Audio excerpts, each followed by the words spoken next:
¿Sabes esa sensación? Conoces a alguien y, bueno, al instante, sin cruzar más de dos palabras, algo dentro de ti dice sí o cuidado. Uf, total. O esa corazonada al conducir, ¿no? Que te hace tomar un desvío y de repente te enteras de que has evitado un atasco monumental. Justo eso. ¿Qué es esa voz? ¿Un sexto sentido? ¿Es pura experiencia? ¿O en realidad es una trampa que nos tiende nuestro propio cerebro? Es que esa es la gran pregunta, porque es una experiencia que tenemos todos.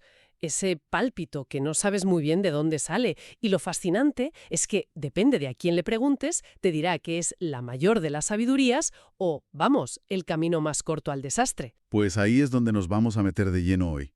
Nos han llegado un montón de fuentes sobre la intuición, y la verdad es que el abanico es increíble. Sí, sí, tenemos de todo, desde psicología, con Freud y Jung, hasta los grandes filósofos como Platón o Kant. E incluso artículos de la Harvard Business Review, que, bueno, literalmente se pelean sobre si un CEO debe fiarse de su instinto o no. Un material de primera, la verdad. El objetivo entonces es intentar poner un poco de orden en todo este caos, ¿no? Desentrañar qué es realmente la intuición, ver cómo ha ido cambiando a lo largo de la historia y aterrizar en la pregunta clave: ¿cuándo deberíamos hacerle caso? Si es que hay un cuándo. Eso es. Venga, pues vamos a desmontar este concepto que parece tan familiar. Empecemos por la psicología. La definición de manual es la capacidad de adquirir conocimiento sin razonamiento consciente. Viene del latín intuere, contemplar. Pero, en cuanto abrimos los libros, el primer choque es frontal, ¿verdad? Totalmente. Es como un ring de boxeo, con dos pesos pesados en esquinas opuestas. A ver, En una, Sigmund Freud. Para él, la intuición era poco más que una fantasía, un autoengaño. o sea, cero confianza. Cero. Sostenía que el único conocimiento válido venía del análisis, de la observación. Todo lo demás, para Freud, era ruido, pura superstición. Un rechazo absoluto. O lo analizas y lo demuestras o no existe. Me imagino que en la otra esquina tenemos a su discípulo díscolo. Precisamente, Carl Jung. Para Jung, la intuición no solo era real, sino que era una de las 4 funciones psicológicas fundamentales, al mismo nivel que pensar o sentir. Vaya, qué diferencia. La definía de una forma muy poética. Percepción a través del inconsciente. Como si nuestros sentidos captaran lo básico y la intuición fuera una antena que capta las posibilidades, las conexiones ocultas. Percepción a través del inconsciente. Suena profundo, la verdad. Y creo recordar que él incluso distinguía entre diferentes tipos de intuitivos. Así es, sí. Identificó 2 grandes perfiles. Primero, el intuitivo extrovertido. Vale. Jung decía que era el campeón natural de todas las minorías con futuro. Piensa en un emprendedor que ve un negocio donde nadie más lo ve, un innovador. Alguien que siempre busca la próxima gran oportunidad. Exacto. El peligro, según Jung, es que a menudo saltan de una cosa a otra. Dejan un rastro de proyectos a medias porque su cabeza ya está en la siguiente visión. Conozco a más de uno así. Siempre viviendo en el futuro, a veces a costa de tropezar con el presente. ¿Y el otro tipo? El intuitivo introvertido. Su antena no apunta hacia afuera, sino hacia adentro, hacia el inconsciente colectivo, los arquetipos. Ah, vale. Son los místicos, los profetas, muchos artistas. No les interesa el próximo negocio, sino el significado profundo de las cosas. Su gran reto es que tienen visiones potentísimas, pero les cuesta un mundo traducirlas a un lenguaje que los demás entiendan. Claro, se sienten como si hablaran solos. Un poco sí. Espera, esto que dices del intuitivo introvertido suena un poco etéreo, ¿no? Casi como hablar de un vidente. ¿Cómo se aplica algo así en la psicología práctica de hoy en día? ¿O se ha quedado como una curiosidad de Jung? Es una muy buena pregunta. Y de hecho, la psicología moderna ha intentado bajar estas ideas a tierra. Ya no se habla tanto de profetas, claro, Claro. pero sí se reconoce que hay personas con una mayor capacidad para la introspección. De hecho, toda esta idea de Jung fue la semilla para el famoso test Myers-Briggs. Ah, el MBTI. Ese mismo. Lo usan miles de empresas hoy en día, así que su influencia, aunque transformada, sigue muy presente. Vale, entiendo. La psicología más reciente ha cogido estas ideas y las ha hecho más medibles. Y eso me lleva a una pregunta. Si tenemos a estos expertos que, parece, toman decisiones geniales en segundos, ¿qué pasa ahí? ¿Es esa percepción del inconsciente de Jung en acción? Aquí es donde entra en juego la investigación de gente como Gary Klein, con su modelo de decisión basado en el reconocimiento. Suena muy técnico. Sí, pero la idea es muy potente. Él no estudió a místicos, sino a bomberos, pilotos de combate, enfermeras de UCI. Gente que se juega la vida en segundos. Exacto. Y lo que descubrió es que su intuición no es magia, es experiencia en modo turbo. Experiencia en modo turbo. Me gusta. Explícame eso. A ver, el cerebro de un jefe de bomberos con 20 años de experiencia tiene archivados miles de incendios. Vale. Vale. Cuando llega uno nuevo, su cerebro, en una fracción de segundo, escanea la situación, el color del humo, el sonido, y lo compara con toda esa base de datos mental. Es un reconocimiento de patrones ultra rápido. Justo. Y el resultado es un pálpito. Hay que sacar a todo el mundo ya. Este edificio va a colapsar. No te puede explicar el proceso lógico paso a paso en ese momento, pero su intuición es el resultado de miles de horas de análisis previo. O sea que el gran giro es que no es un conocimiento que aparece de la nada, es una habilidad que se entrena. La intuición del experto es una destilación de su experiencia. Exactamente. Pero cuidado, porque esto no es toda la historia. Has dicho algo clave. La intuición del experto. ¿Qué pasa con la del resto? Juntaron a un grupo de personas. Las clasificaron según se consideraban a sí mismas muy intuitivas o no intuitivas. Y les plantearon una serie de problemas. ¿Y? Los intuitivos tomaban decisiones rapidísimo, casi al instante.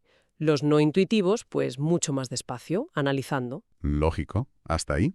Lo sorprendente es que, al final, el porcentaje de aciertos de ambos grupos era prácticamente idéntico. Un momento, me estás diciendo que los que se fiaban de su intuición lo hacían más rápido, pero no mejor. Exacto. Entonces, la intuición es solo una ilusión de competencia. Eso parece contradecir lo de los bomberos de Klein. Ahí está el nudo de la cuestión. Y la respuesta nos la da Daniel Kahneman, el premio Nobel. Claro. Él diría que ambas cosas son ciertas, porque hablamos de situaciones distintas. Kahneman nos presenta su famosa teoría de los dos sistemas. El sistema 1 y el sistema 2. Esa es. El sistema 1 es nuestro piloto automático, rápido, instintivo, emocional, el que te hace apartarte de un coche que viene hacia ti, la corazonada. Y el sistema 2 es el piloto consciente, lento, deliberado, analítico. Es el que usamos para hacer la declaración de la renta. Sonríe, la hoja de cálculo. Perfecta analogía. El problema, según Kahneman, es que vivimos el 95% del tiempo en el sistema 1. Para ahorrar energía, usa atajos mentales, lo que llamamos sesgos. ¿Vale? Y su advertencia es brutal. Tendemos a confiar ciegamente en los juicios de nuestro sistema 1, creyendo que son razonados cuando a menudo son solo prejuicios. La intuición del bombero funciona porque su experiencia es en un entorno regular, predecible. La intuición sobre si la bolsa va a subir mañana, un entorno totalmente impredecible. Pues es, según Kahneman, una ilusión cognitiva muy peligrosa. ¡Qué idea tan potente! O sea que nuestro cerebro nos tiende trampas por defecto. Esto me hace pensar, ¿es un descubrimiento moderno? ¿O los filósofos ya llevaban siglos dándole vueltas a esto? Llevaban siglos, sin duda. Si viajamos a la antigua Grecia, nos encontramos a Platón.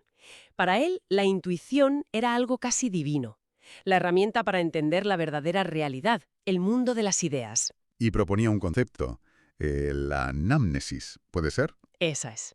Suena a enfermedad, ¿verdad? Un poco. Pues significa recuerdo. Platón creía que nuestras almas, antes de nacer, lo conocían todo. Al nacer, lo olvidábamos.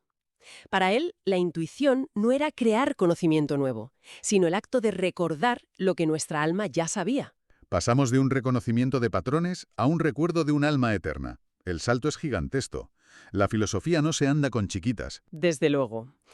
Y si damos un salto de casi 2 milenios, llegamos a Descartes. Él también confiaba en la intuición, pero de una forma muy diferente. Hablaba de la intuición racional. Su lema era, todo lo que percibo clara y distintamente como verdadero, es verdadero. Exacto. Para él, la intuición era una evidencia intelectual tan aplastante que no necesitaba más demostración. La idea de pienso, luego existo, no es una conclusión lógica, es una verdad a la que llega por pura intuición racional. Vale, y después de Platón y Descartes, que parecen poner la intuición en un pedestal, llegó Kant y, como siempre, lo puso todo patas arriba. Lo hizo y de qué manera. Para Kant, la intuición no tiene nada de místico. Es mucho más básico. Es simplemente la información cruda que nos llega a través de los sentidos. La percepción sin más. Sin más. Lo que vemos, oímos, tocamos, eso es la intuición para Kant. Pero entonces, ¿dónde está la genialidad? Suena bastante simple. La genialidad está en lo que viene después. Kant dice que nuestra mente no es un lienzo en blanco.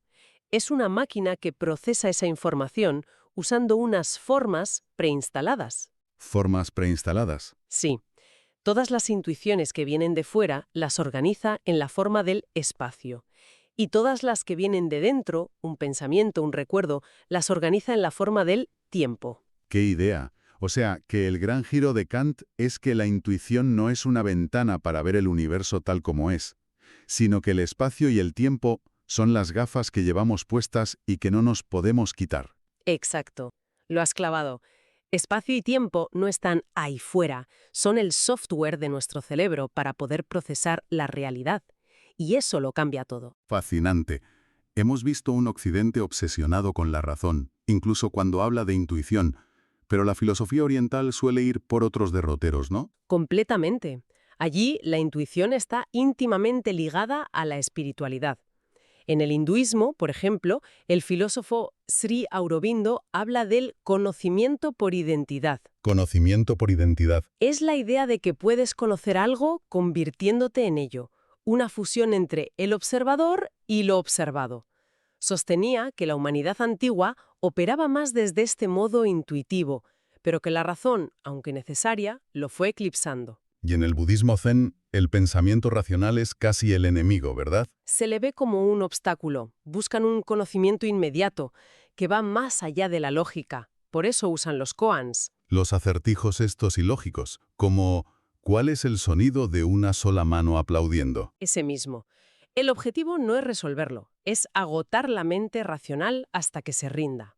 En ese silencio puede surgir una comprensión intuitiva y directa, lo que llaman satori. Es como intentar cortocircuitar el sistema 2 de Kahneman para que el conocimiento llegue por otra vía. Literalmente, es un intento de hacer callar al analista que todos llevamos dentro. Uf, qué viaje. Psicólogos, filósofos, místicos, todo esto está muy bien, pero vamos a bajarlo a tierra. ¿Qué significa todo esto para quien nos escucha? Mañana tiene una reunión, una decisión que tomar. ¿Le hace caso a esa corazonada o la manda a paseo? Esa es la pregunta del millón. Y nos lleva de cabeza a la controversia que existe en el mundo de la empresa. Las fuentes que tenemos son un ejemplo perfecto de esta esquizofrenia. Sí. Citan 2 artículos de la Harvard Business Review, con titulares que son La noche y el día. A ver, ¿cuáles son? Uno se titula Deja de sobrepensar y empieza a confiar en tu instinto. Defiende que los grandes líderes, sobre todo en crisis, se fían de su olfato. ¿Vale? ¿Y el otro? El otro, en cambio, se titula No confíes en tu instinto y lo califica de ilusión arriesgada que no puede sustituir al análisis de datos. Es el debate entre Klein y Kahneman, pero en el despacho del director general. Y lo curioso es que ambos tienen parte de razón, ¿no? Depende del contexto. Totalmente. No es lo mismo decidir si lanzar un producto nuevo en un mercado emergente donde apenas hay datos. Que decidir optimizar una cadena de producción donde todo es medible. Exacto. En el primer caso, la intuición de un experto puede ser tu mejor guía. En el segundo, fiarte de un pálpito en lugar de los datos es una locura. Hay un dato en las fuentes sobre un estudio con líderes australianos que me pareció muy revelador. Sí, es muy bueno. Les preguntaron qué era para ellos la intuición. Y la definición que dieron es, para mí, una síntesis brillante de todo lo que hemos hablado. ¿Cuál fue? La definieron como un sentimiento visceral mejorado por la experiencia. Sentimiento visceral mejorado por la experiencia. Me encanta. Es que es perfecta. Y añadieron que la usaban para decisiones sobre personas, cultura de empresa y estrategia a largo plazo. O sea, en áreas complejas, ambiguas y muy humanas, donde los datos puros se quedan cortos. Justo ahí. Es la frase que une al bombero de Klein con el directivo. No es magia, es la experiencia hablando a través del cuerpo, por así decirlo. Esa es la clave. Y nos lleva a la conclusión final. El valor de la intuición no es absoluto. Depende directamente de la cantidad y la calidad de tu experiencia en un campo determinado. La intuición de un cirujano experto en medio de una operación es valiosísima. Claro. pero mi intuición sobre cómo realizar esa misma operación es completamente inútil y peligrosa. Sería puro pánico, como advertiría Kahneman. Así que, después de todo este recorrido, desde los arquetipos de Jung a los sesgos de Kahneman, pasando por el alma eterna de Platón, parece que la intuición no es una sola cosa. Tiene 1000 caras. Efectivamente, puede ser una herramienta de experto o una trampa mental. La gran lección no es si es buena o mala. La pregunta es, ¿en qué áreas tengo la suficiente experiencia como para que mi sistema 1 sea fiable? Y por otro lado, ¿en qué áreas soy un novato y debo desconfiar de mis pálpitos y activar mi sistema 2, el del análisis? Esa es la sabiduría. No es aceptarla o rechazarla ciegamente. Es tener el olfato para saber cuándo hacerle caso. Es como desarrollar una intuición sobre nuestra propia intuición. Me parece una conclusión perfecta. Y para terminar, un dato que he encontrado en las fuentes y que es una metáfora preciosa de todo esto. Hay un lugar en la Antártida llamado Pico de la Intuición, Intuition Peak. No me digas. Sí, se le bautizó así en reconocimiento al papel de la intuición científica para el avance del conocimiento humano. ¡Qué maravilla! Que en la ciencia, el templo de los datos y la razón, se reconozca el valor de ese salto creativo, de esa corazonada. Es muy significativo. Mucho. Y esto plantea una pregunta interesante. Si hasta la ciencia le hace un hueco de honor, ¿en qué áreas de nuestra propia vida podríamos estar subestimándola? Y al revés, ¿en qué otras le estamos dando un poder que no se merece, fiándonos de un instinto que en realidad no es más que un prejuicio?